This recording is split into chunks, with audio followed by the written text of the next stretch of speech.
apabila rencana manusia tidak selalu berakhir dalam keberhasilan, maka rencana Tuhan tidak pernah berujung pada jalan buntu. Apapun yang Ia kehendaki, pasti akan terwujud secara sempurna tepat pada waktunya. Hikmat-Nya menjamin hal tersebut. Hikmat Tuhan yang terlihat dalam 3 hal. Hikmat Tuhan yang memungkinkan kita menyongsong hari esok dengan penuh pengharapan. Hikmat Tuhan yang memampukan kita meraih masa depan yang indah seperti yang telah Ia rencanakan.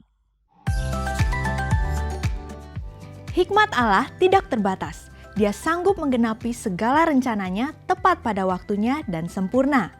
Bapak Ibu Saudara sekalian, selamat bertemu kembali di ibadah Gereja Kristen Perjanjian Baru Fajar Pengharapan. Pertemuan-pertemuan doa telah kembali dilaksanakan.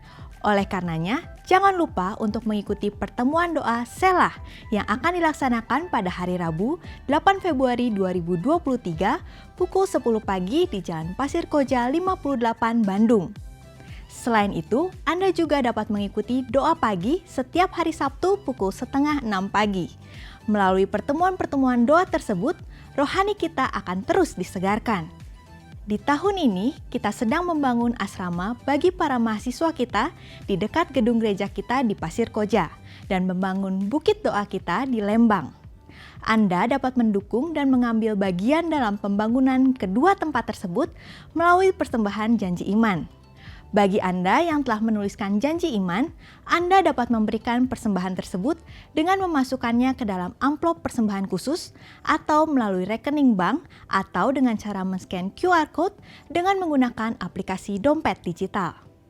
Bagi Anda yang ingin menyampaikan kesaksian atas kebaikan Tuhan di sepanjang tahun yang lalu dan memohonkan harapan-harapan Anda di tahun yang baru ini, Anda dapat menuliskan dan mengirimkannya ke nomor WhatsApp yang tertera di layar.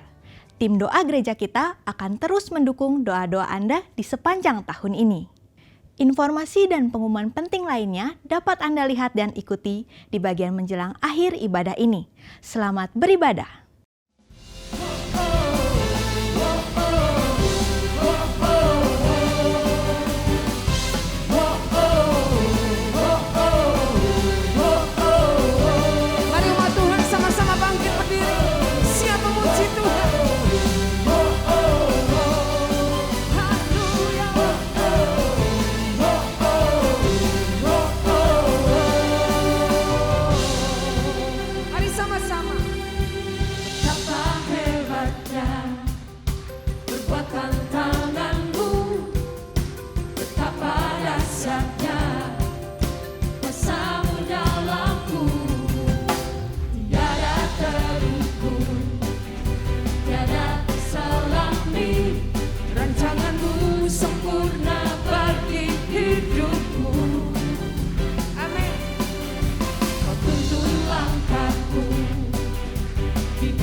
Apabila rencana manusia tidak selalu berakhir dalam keberhasilan, maka tidak demikian halnya dengan rencana Allah. Rencana Tuhan tidak pernah berujung pada kegagalan. Apabila rencana manusia, sematang apapun rancangan tersebut dibuat, tetap saja memiliki kemungkinan akan berakhir dalam kemelesetan, maka rencana Allah pasti akan tergenapi dengan indah tepat pada waktunya. Apakah yang menyebabkan terjadinya perbedaan di antara kedua rencana tersebut? Salah satu penyebabnya adalah ketidaksetaraan antara hikmat manusia dan hikmat Allah. Apabila Allah adalah pribadi yang maha berhikmat, maka manusia adalah makhluk yang hikmatnya bersifat terbatas dan tidak jarang melenceng dari yang seharusnya. Oleh karena itu, berbahagialah orang yang hidup di dalam tuntunan Tuhan. Tuntunannya tidak pernah keliru dan tidak akan pernah berakhir pada jalan buntu. Hal tersebut ditulis oleh Margaret Clarkson, seorang penyair, penulis, dan penggubah lagu-lagu pujian yang sangat terkenal dari Kanada dalam bukunya yang berjudul All Nature Sings.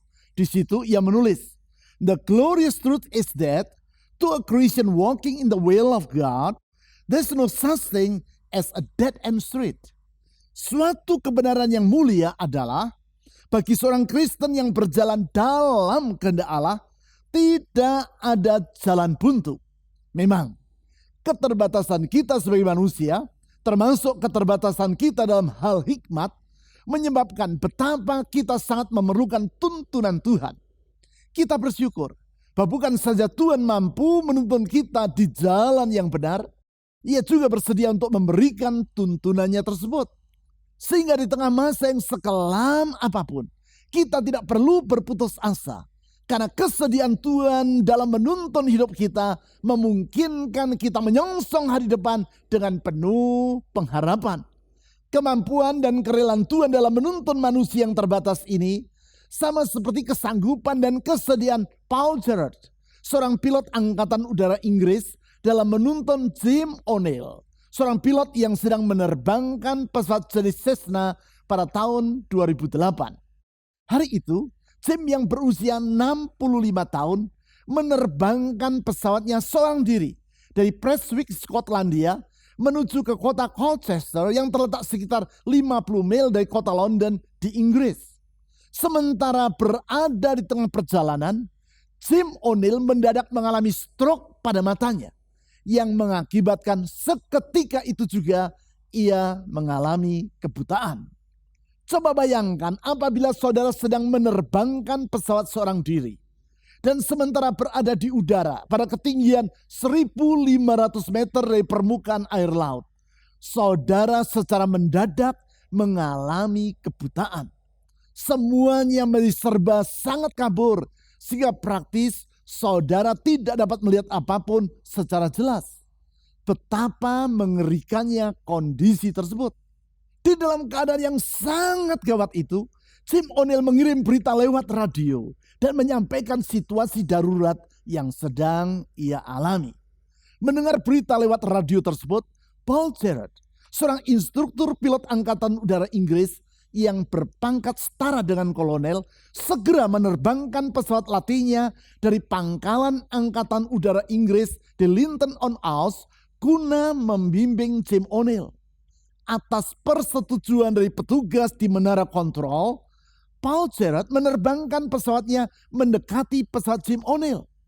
Dari jarak sekitar 45 meter dari pesawat Jim O'Neill, selama 40 menit, Paul Gerard menuntun dan mengarahkan pilot yang mengalami kebutaan itu menuju ke pangkalan angkatan udara Linton-on-Ouse. Selanjutnya, melalui radio, Paul Gerard membimbing Jim O'Neill dalam mendaratkan pesawatnya. 3 kali Jim O'Neill gagal mendaratkan pesawat yang ia kemudikan. Dengan sabar dan penuh wibawa, Paul Gerard terus menuntun sampai akhirnya pada kali yang keempat, Jim O'Neill dapat mendaratkan pesawatnya dengan selamat di landasan. Beruntung, Jim O'Neill memperoleh tuntunan dari seorang instruktur pilot yang sangat berpengalaman. Sehingga Walaupun ia tidak dapat melihat landasan yang hendak dituju, tuntunan yang diberikan oleh Paul Gerard telah memungkinkan dirinya mendarat dengan selamat dan terhindar dari kecelakaan yang fatal. Sesungguhnya situasi yang dialami oleh Jim O'Neill tadi seringkali dialami oleh banyak orang. Maksud saya bukan dialami secara harafiah, yaitu mengalami stroke ketika sedang menerbangkan pesawat udara.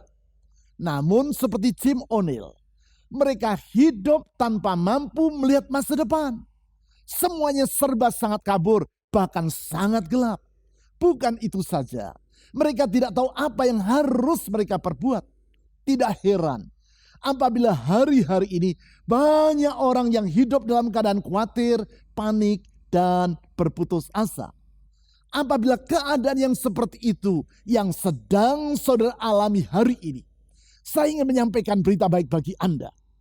Berita bahwa Tuhan Yesus dalam hikmat-Nya yang tidak terbatas mampu menuntun saudara untuk menuju hari esok yang tidak akan mengecewakan. Kesanggupan Tuhan dalam membentangkan masa depan yang baru bagi umat-Nya itulah yang telah dialami oleh bangsa Yehuda 2500 tahun yang lalu. Bangsa Yehuda yang saat itu sedang berada dalam pembuangan di Babel. Tuhan dalam hikmat-Nya telah membebaskan mereka dari pembuangan dan membawa umat-Nya itu kembali ke negeri tempat mereka berasal. Hal ini dicatat antara lain di dalam Esra pasal 1 ayat 5-7 dan 11. Mari kita baca ayat-ayat tersebut. Esra pasal 1 ayat 5-7 dan 11. Maka berkemaslah kepala-kepala kaum keluarga orang Yehuda dan orang Benyamin serta para imam dan orang-orang Lewi, yakni setiap orang yang hatinya digerakkan Allah untuk berangkat pulang dan mendirikan rumah Tuhan yang ada di Yerusalem.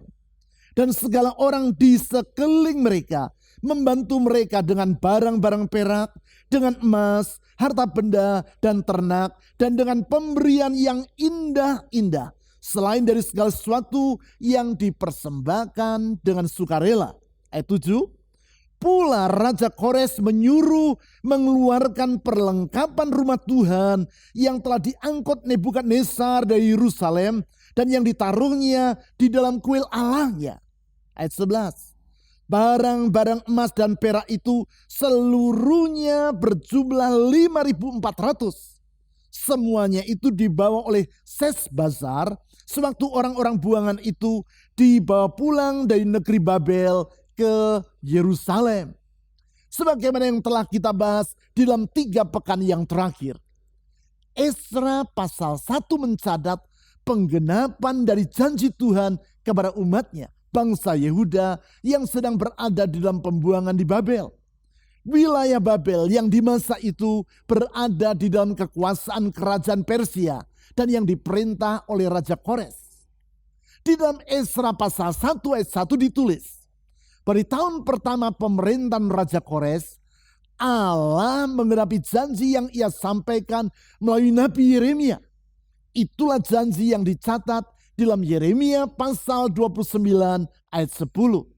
Janji yang merupakan penegasan terhadap janji yang Allah sampaikan melalui Nabi Yesaya dan yang dicatat dalam Yesaya pasal 43 ayat 18 sampai 21. Janji yaitu bahwa Allah masih menyediakan masa depan yang lebih baik bagi umatnya, atau the best is yet to come.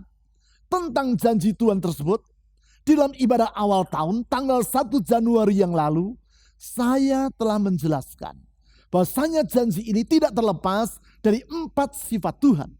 Di dalam hal ini, yaitu bahwasanya kuasa, kesetiaan, kasih, dan hikmat Tuhan bersifat tidak terbatas.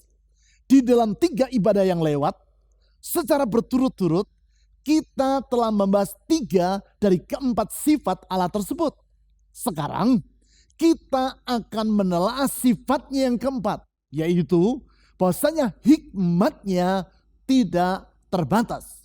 Hikmat Allah yang mengakibatkan tidak ada jalan buntu bagi dia dan bagi orang yang berjalan di dalam kehendak-Nya.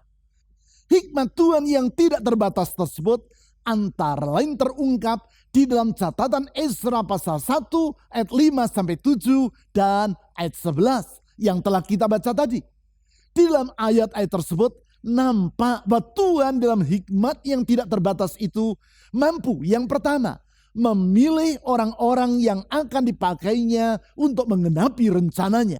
Saya ulangi, Tuhan dalam hikmat yang tidak terbatas mampu memilih orang-orang yang akan dipakainya untuk menggenapi rencananya. Prinsip ini sangat penting, sebab sebaik dan sematang apapun suatu rencana, namun bila tidak tersedia orang-orang yang mampu melaksanakan rencana tersebut, maka pastilah rencana tadi akan terbengkalai. Hal ini sama seperti orang yang bermaksud untuk membangun suatu gedung bertingkat yang berukuran cukup besar. Agar gedung tersebut dapat terwujud seperti yang diharapkan, maka setidaknya diperlukan 2 orang. Pribadi yang pertama, yaitu seorang arsitek yang mampu merancang bangunan tadi. Sedangkan pribadi yang kedua adalah seorang kontraktor yang sanggup melaksanakan pembangunan dari gedung tersebut. Perlu dicatat, sebaik dan sematang apapun rencana yang telah disusun oleh sang arsitek, namun bila tidak tersedia kontraktor yang mampu melaksanakan pembangunannya, maka rancangan tadi tidak akan pernah terwujud menjadi sebuah gedung seperti yang diharapkan. Berarti di dalam semuanya ini, sang pemilik proyek bukan hanya perlu memiliki kemampuan untuk memilih seorang arsitek yang mumpuni, ia juga harus mampu memilih seorang kontraktor yang tepat. Seorang kontraktor yang dapat dipercaya dan yang sanggup melaksanakan pembangunan sampai tuntas. Seorang kontraktor yang bersedia menghadapi berbagai kesukaran dan yang tidak menyerah ketika ia menghadapi kesulitan. Untuk memilih seorang kontraktor yang seperti itu, diperlukan hikmat agar kita tidak salah di dalam melakukan pilihan. Bahkan tidak jarang untuk suatu proyek yang besar, pemilihan arsitek maupun kontraktor yang tepat diperlukan nasihat dari seorang konsultan. Konsultan yang memiliki pengetahuan dan pengalaman yang luas sehingga memungkinkan pemilihan arsitek dan kontraktor yang tepat. Di dalam hal Tuhan, maka yang ada pada dirinya bukan sekadar pengetahuan dan pengalaman, namun hikmat. Hikmat yang nampak dari bagaimana ia memilih pribadi-pribadi yang dipakainya untuk menggenapi maksudnya. Termasuk di sini, yaitu maksud Tuhan dalam membawa umatnya kembali ke negeri Yehuda. Melaluinya, ia bermaksud untuk membangun kembali bait suci yang telah diruntuhkan di kota Yerusalem. Untuk menggenapi rencana tersebut, Tuhan memilih orang-orang yang akan dibawanya pulang ke negeri Yehuda. Hal ini ditulis di ayat 5 serta kalimat terakhir ayat 11. Mari kita baca ayat-ayat tersebut. Ezra pasal 1 ayat 5 dan ayat 11 kalimat terakhir. Maka berkemaslah kepala-kepala kaum keluarga orang Yehuda dan orang Benyamin serta para imam dan orang-orang Lewi, yakni setiap orang yang hatinya digerakkan Allah untuk berangkat pulang dan mendirikan rumah Tuhan yang ada di Yerusalem. Ayat 11. Semuanya itu dibawa oleh Sesbazar. Sewaktu orang-orang buangan itu dibawa pulang dari negeri Babel ke Yerusalem. Perhatikan di ayat 5. Di situ dicatat bahwa Tuhan menggerakkan hati dari orang-orang yang dipilihnya untuk berangkat pulang ke Yehuda guna mendirikan rumah Allah yang ada di Yerusalem. Mereka ini bukan sekadar siapa saja yang mau untuk kembali ke kota Yerusalem. Bukan. Tetapi mereka adalah orang-orang yang dipilih dan digerakkan hatinya oleh Allah. Dipilih oleh Allah di dalam hikmat-Nya. Sebab mereka itulah yang akan menjadi pelopor dalam kepulangan bangsa Yehuda ke negeri tempat mereka berasal. Di samping itu, Dalam kalimat terakhir ayat 11 disebut secara spesifik pribadi yang bernama Sesbazar. Para ahli Alkitab meyakini bahwa Sesbazar adalah nama lain dari Zerubabel, pribadi yang memimpin bangsa Yehuda kembali ke Yerusalem. Dan seperti yang dicatat dalam Esra pasal 3 ayat 8-11 serta Esra pasal 5 ayat 14-16, yang bersangkutan juga memimpin pembangunan kembali bait suci di kota Yerusalem. Artinya, Zerubabel atau Sesbazar adalah pribadi yang dipilih Allah untuk menggenapi rencananya sampai selesai. Semuanya ini menunjukkan betapa tidak terbatasnya hikmat Tuhan. Dalam hikmatnya tersebut, Ia sanggup memilih orang-orang yang tepat guna mewujudkan rencananya. Hikmat Tuhan yang sangat kita perlukan guna menuntun hidup kita. Apabila Tuhan dalam hikmatnya dapat memilih orang-orang yang akan dipakainya untuk menggenapi rencananya, berarti Dia juga mampu merancang masa depan kita. Hikmat yang tidak terbatas itu menjamin bahwa tidak ada rancangannya yang akan berujung pada jalan buntu atau kegagalan. Selanjutnya, yang kedua, Tuhan dalam hikmat yang tidak terbatas mampu menyediakan semua yang diperlukan untuk menggenapi rencananya. Saya ulangi, Tuhan dalam hikmat yang tidak terbatas mampu menyediakan semua yang diperlukan untuk menggenapi rencananya. Bukan saja Ia mampu memilih orang-orang yang akan dipakainya untuk menggenapi rencananya, dalam hal-hal yang lain yang diperlukan untuk maksud itu, Ia juga mampu menyediakannya. Hal lain ini antara lain adalah kebutuhan materi untuk mewujudkan rencananya tersebut. Hal ini dapat kita lihat di dalam catatan Esra pasal 1 ayat 6 sebagai berikut. Esra pasal 1 ayat 6. Dan segala orang di sekeliling mereka membantu mereka dengan barang-barang perak, dengan emas, harta benda, dan ternak, dan dengan pemberian yang indah-indah. Selain dari segala sesuatu yang dipersembahkan dengan sukarela.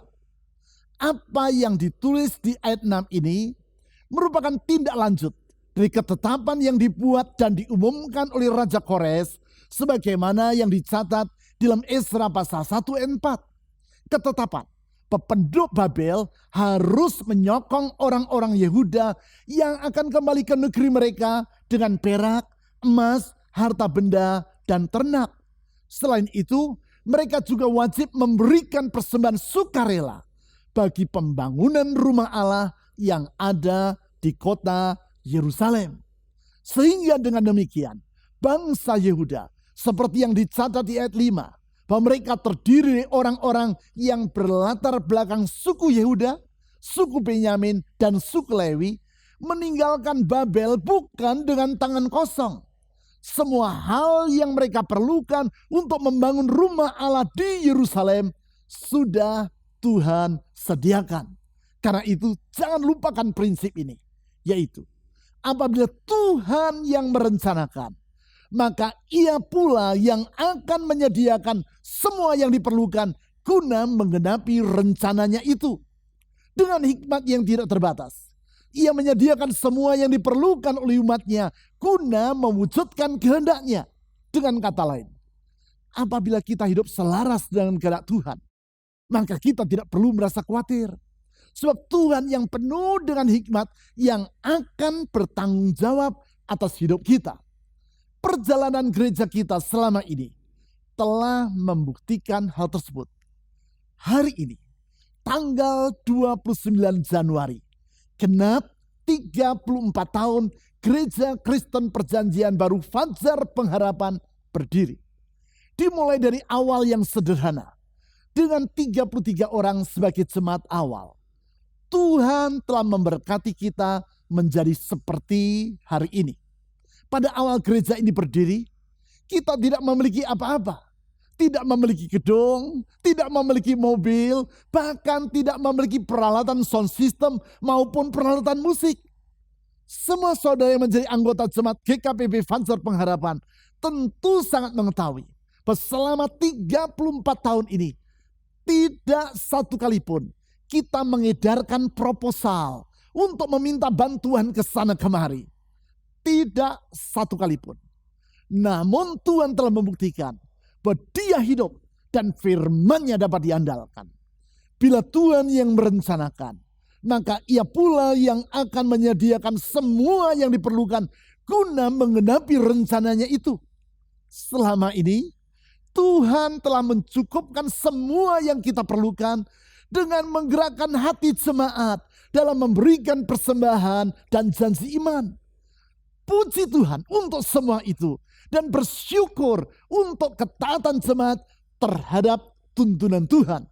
Memang Tuhan tidak menjanjikan hidup yang bermewah-mewah, tetapi yang pasti Ia bersedia mencukupkan semua yang kita perlukan guna menggenapi rencananya yang mulia. Sungguh Tuhan dapat diandalkan. Sekarang yang ketiga, Tuhan di dalam hikmat-Nya yang tidak terbatas mampu menjaga agar rencananya tergenapi dengan sempurna.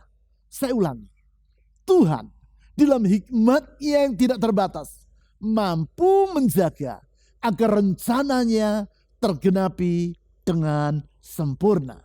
Tentang hal tersebut kita perlu menyadari, yaitu Tuhan tidak menjanjikan bahwa perjalanan hidup kita akan selalu berjalan mulus tanpa hambatan.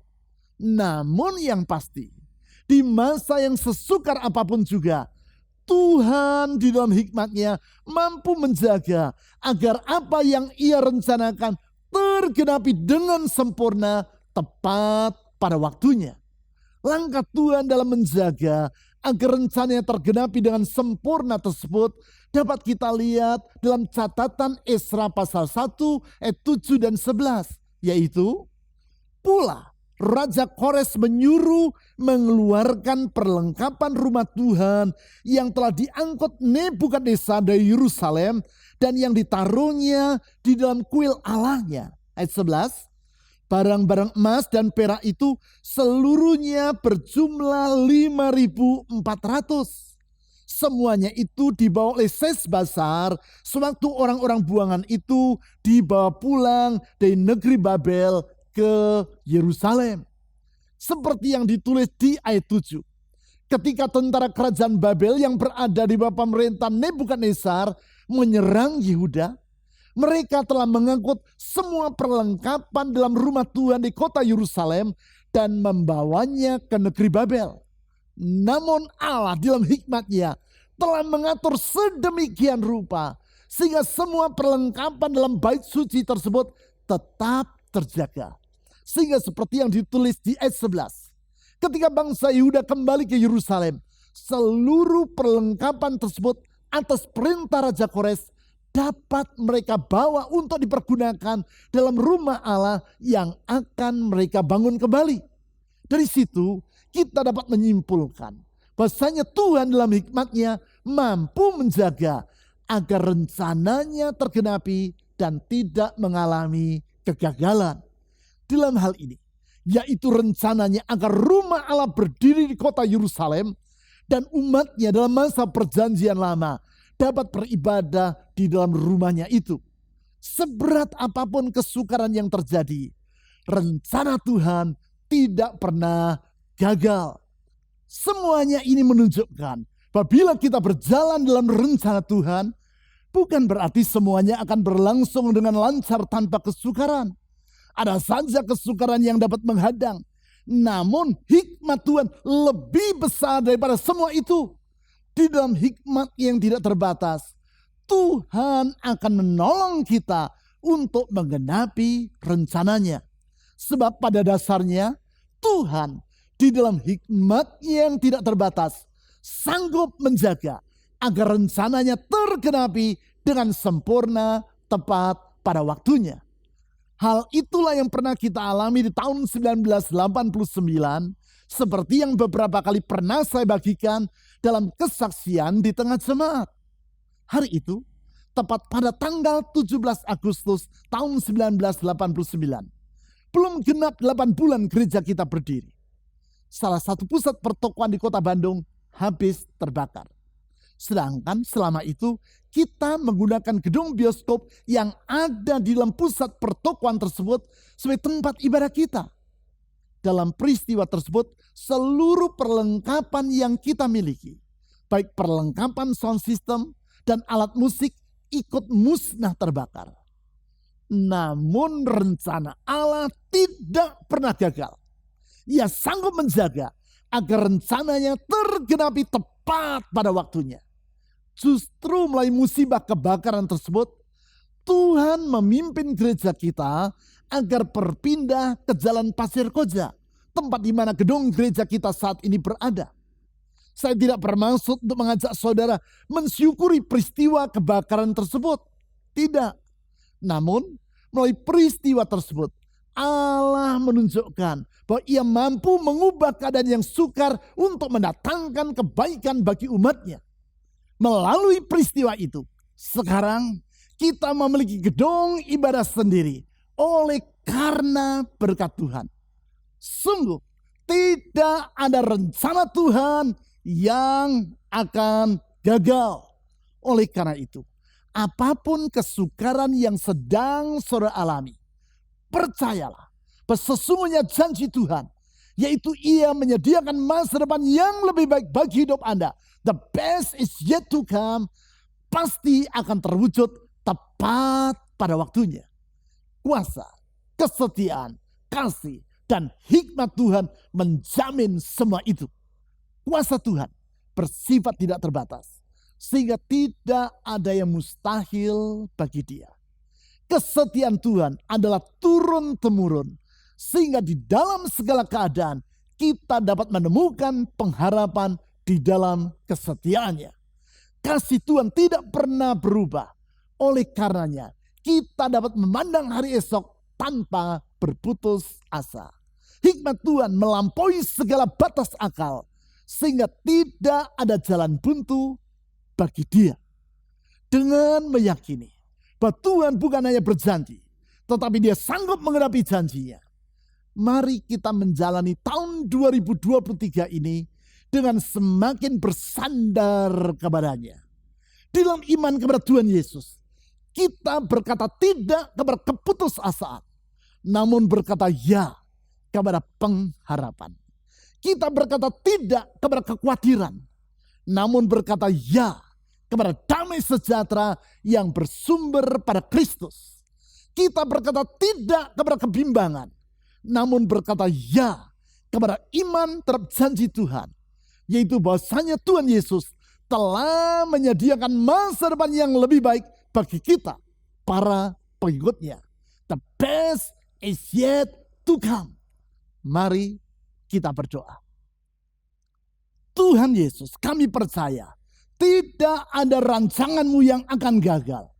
Apapun yang Kau janjikan, apapun yang Kau firmankan, apapun yang Kau kehendaki, pasti akan terwujud sempurna indah pada waktunya. Kuasa-Mu, kesetiaan-Mu, kasih-Mu, hikmat-Mu menjamin semuanya itu. Kuasa-Mu tidak terbatas.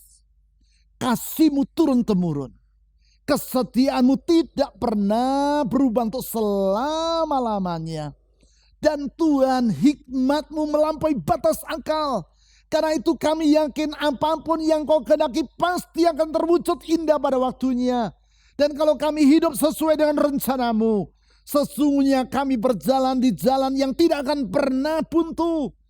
Tuhan Yesus, dengan percaya kepada janji dan firman-Mu, kami menyerahkan hidup di sepanjang tahun ini untuk berjalan dalam tuntunan firman dan Roh Kudus-Mu.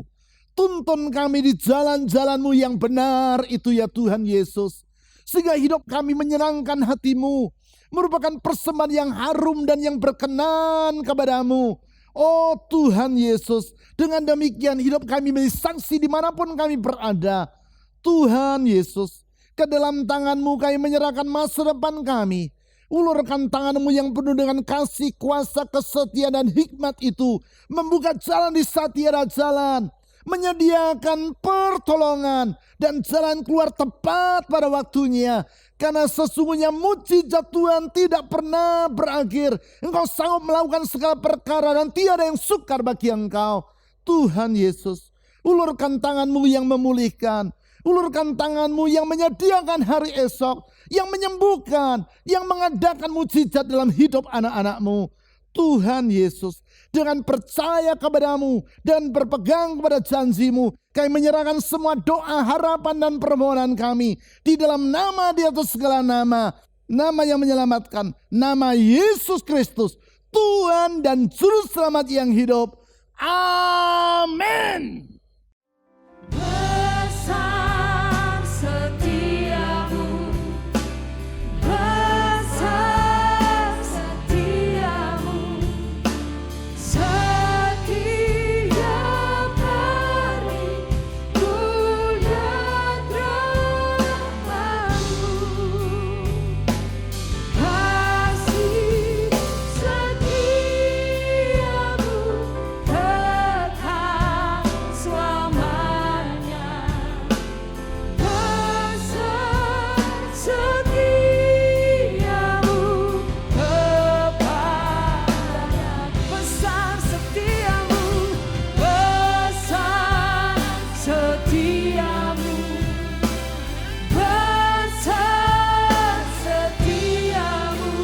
setiap hari ku lihat rahmat-Mu. Kasih setiamu kekal selamanya. Besar setiamu kepadaku.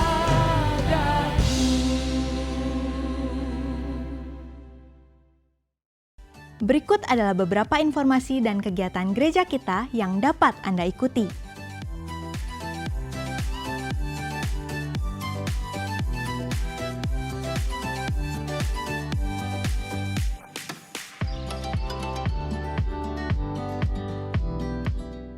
Persembahan dan persepuluhan sebagai ungkapan kasih dan syukur kita kepada Tuhan dapat Anda berikan dengan memasukkannya ke dalam kotak persembahan atau melalui rekening bank atau dengan cara men-scan QR Code dengan menggunakan aplikasi dompet digital. Ibadah online GKPB Fajar Pengharapan dapat Anda ikuti setiap saat mulai hari Sabtu pukul 5 sore melalui YouTube, website, dan aplikasi yang tertera di layar. Berbagai informasi penting lainnya dari gereja kita dapat Anda ikuti melalui website www.fajarpengharapan.net atau melalui aplikasi GKPB Fajar Pengharapan serta Instagram GKPB Fajar Pengharapan. Bapak Ibu Saudara sekalian, tetap patuhi protokol kesehatan, sehat selalu dan sampai jumpa minggu depan.